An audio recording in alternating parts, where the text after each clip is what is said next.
In today's video, we are going to talk about the Equalizer APO full setup tutorial. So when you first open up the Equalizer installer, it will show up like this, on which you have to select your playback devices.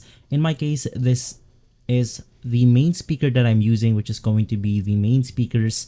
Now you could simply install this to a lot of your drivers, but in my case, I'm going to install it with my default device.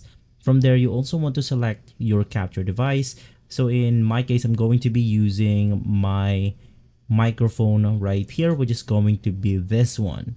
From there, you want to click on the OK button, and Equalizer will now install to the selected playback and the input devices.